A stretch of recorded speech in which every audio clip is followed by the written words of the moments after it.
police. Debe ni chik ka ber. To chik ni onego loke. Nikech ing'eni ng'ama utiyo kamoro achiel kata koro kaka OCS Talam. En ng'ama nen jatend polise go.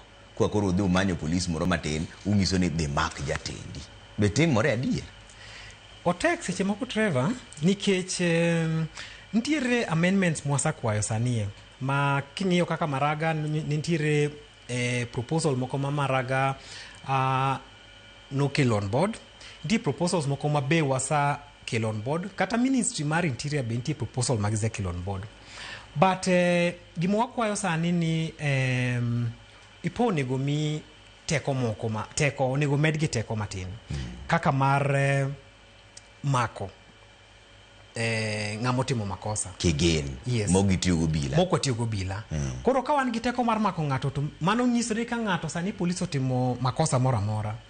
To kwa birito ni nyaka gimaknwa go. Wabo make tuwatere kanye. Watere station. Tuwabuke intitere station. Koro at that particular process it's very clear ni okwarit ni mondo waor police odhi omak police. Koro kwa sa information sabiri bera ni ng'ani otimo makosa makama to makosa ni is a capital offense. Either it's a rape or ama murder, then okwabirito mang'eny. Wabo mana dhi wamake tuwatere cell. Mana kaka sani neno kaka sani kitimo makosa maduong' mar capital offense.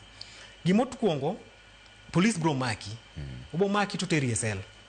To koteri cell kata kakoro dhi kwayo ndalo moko kapodo timo nindro to in kanye in cell. Mano ipoa ongego. To un kako paro chik no onego bed nang'o nikech koro ng'agiri madhi mako jogi. Nikech ji ng'eny gi wacho ni polise monego bed ni mako jogo to se wacho ni mano to kelo chandruok moro nikech mago jogi. Koro ma obedo special branch nikech ng'ama dhi mako polise en ng'akoro. Ipoa monego bed ni mako police. Koro bedo gi obila meku wegi koso